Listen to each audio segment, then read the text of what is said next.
అందరికి నమస్కారం అండి. సో నిన్న మేజర్ అజెండా ఏం చెప్పుకుంటూ వచ్చారంటే లెస్సీ. సో ఇవాళ లెస్సీలు ఎవరు లేరండి, థియేటర్ ఓనర్సే ఉన్నాం.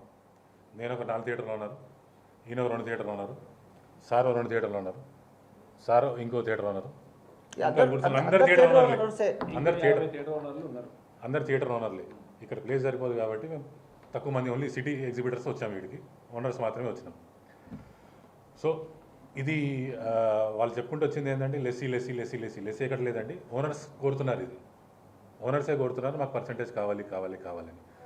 అండ్ మనం ప్రెస్ మీట్లో పెట్టింది మేము ఎవరిని టార్గెట్ చేయలేదండి. నేనే స్వయంగా చెప్పాను, మాకు ఎవరి మీద బాధ లేదు, ఎవరి మీద కోపం లేదు, ఎవరి మీద పగ లేదు.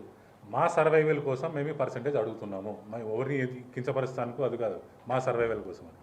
కానీ నిన్నేం జరిగిందండి, పర్సనల్గా అటాక్ చేసుకుంటూ పోయారు ఒక్కొక్కరిని పర్సనల్. మేము ఎవరిని పర్సనల్గా మొన్న ప్రెస్ మీట్లో ప్రతి ఒక్కరిని చూడండి, ఎవరెవరు మాట్లాడారు, ఏమి చేశారు, ఎవరు పర్సనల్గా ఎవరిని మాట్లాడలేదు, ఎవరిని పర్సనల్గా మాట్లాడలేదు. కానీ నిన్న మాత్రం టార్గెట్ చేస్తూ మాట్లాడారు. ఫైన్, అది వాళ్ళ విజ్ఞత వదిలేస్తామండి, వాట్ ఎవర్ ఇట్ ఇస్. కానీ మా అజెండా మాత్రం క్లియర్ అండి, మేము మా సర్వైవల్ కోసమే మేము చేస్తున్నాం, యాజ్ అ ఓనర్స్ మేము అడుగుతున్నాం, లెస్సీలు కాదు. ఇంకో విషయం వాళ్ళు మాట్లాడారండి, ఏది ఎస్విసి అనే సంస్థ కళామ తల్లికి సేవ చేసుకుంటూ వస్తుంది. సో వాళ్ళకి ఏది విగ్రహం పెట్టినా అలా ఇది లేదు అది లేదని, విగ్రహం పెట్టవచ్చు అది అని. సునీల్ గారు ఏమో ఏది థియేటర్లు కడుతూ పోతున్నారు, ఆయనకేం అర్హత ఉంది అని. సార్ అర్హత మనకేం తెలుసు అండి, ఆ సంస్థ ఎప్పుడు వచ్చింది, సునీల్ గారి సంస్థ ఎప్పుడు వచ్చింది, మేము వాళ్ళకి సపోర్ట్ చేయట్లేదండి, ఫ్యాక్ట్స్ చెప్తున్నాం. సునీల్ గారి సపోర్ట్ ఇది కాదు, వీఆర్ టాకింగ్ ఫ్యాక్ట్స్.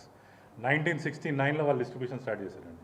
1969 మేము పుట్టను కూడా పుట్టలేదు, నేను మాట్లాడినా కూడా పుట్టకుండొచ్చు. 1969లో స్టార్ట్ చేశారు. ఆ టైంలో మేము పుట్టలేము, మాకు సినిమా పేర్లు కూడా తెలియదు. మాకు గుర్తున్న పేర్లు పవిత్ర బంధం, ప్రేమించుకుందాంరా, పెళ్లి చేసుకుందాం, తమ్ముడు, ఇటువంటి పెద్ద పెద్ద హిట్లు అండి వాళ్ళు చేసినాయి. హిట్లు ఫ్లాప్స్ కూడా ఒకటేసారి దేవిపుత్రుడు, మురుగరాజు, జానీ ఒకటేసారి 3 సినిమాలు ఒకటే ఇయర్లో డిజాస్టర్స్ వచ్చినాయి, తిరిగి కట్టుకున్నారు అది ఆ టైంలో. సో వాళ్ళు ఏం చెప్పకుండా ఈయనకి ఏమి తెలియదు, ఈయన ఎప్పుడు డిస్ట్రిబ్యూషన్ చేస్తూనే ఉన్నాడు, సినిమాలు ఎప్పుడు కొనలేదు. అది 100% తప్పండి, అవగాహన లేకుండా మాట్లాడుతున్నారు వాళ్ళు. Check your facts right. So వీళ్ళు ఎప్పటి నుంచో ఉన్నారు, వీళ్ళు మనమని వచ్చారు. ఇంకోటి ఏంటంటే యాజ్ ఓనర్ మేము మాట్లాడుతున్నామండి. నిన్న రవి గారు ఏమన్నారు, మా థియేటర్లు రెంటల్ బేసిస్ మీద అన్ని ప్రాఫిటబుల్ మోడ్లో ఉన్నాయండి, రెంటల్ బేసిస్ మోడ్లో ప్రాఫిటబుల్ మోడ్లో ఉన్నాయి. నాదొక థియేటర్ వాళ్ళ దగ్గర ఉందండి, నాదొక థియేటర్ వాళ్ళు లీజ్ నడుపుతున్నారు. ప్రాఫిట్ ఉన్నప్పుడు రెంటల్ టైంకి రావాలా లేదా చెప్పండి. ప్రాఫిట్స్ ఉన్నప్పుడు రెంట్ టైంకి ఎందుకు రావండి. 6 months బ్యాక్ ఎయిర్ కండిషన్స్ 2 యూనిట్లు పాడైనాయి, ఇంకా రిపేర్ అవ్వలేదు. అది ప్రాఫిట్స్ ఉన్నప్పుడు ఈ ప్రాబ్లమ్స్ ఎందుకు వస్తాయి సార్, ప్రాఫిట్లో ఉన్నారు కదా. సో నేను చెప్పేది ఏంటంటే, ఇప్పుడు మా ఇంటి గుట్టిని బయట పెట్టినాను, ఇంటి గుట్టి బయట ఎందుకు పెట్టానంటే ఆయన ఒక రాంగ్ సిగ్నల్ పంపిస్తున్నారు, మేము ప్రాఫిట్లలో ఉన్నాం. ఏ ఎగ్జిబిటర్ ప్రాఫిట్లో లేనప్పుడు ఆయన ఎట్లుంటాడు. సో ఇది నా సొంత ఎగ్జాంపుల్ నేను చెప్తున్నాను, నా థియేటర్ గురించి. నా ఇంటి గుట్టి బయట పెట్టడం నా తప్పది, 100% it is wrong on my part. It is wrong on my part.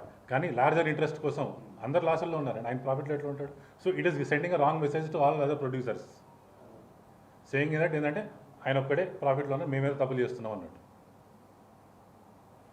Sorry to interrupt, but will continue like this. Vimal theatre ప్రాఫిట్లో ఉందనడానికి ఒక పర్టికులర్ విమల్ పర్లేదండి, విమల్ నేను గట్టిగా మాట్లాడతాను.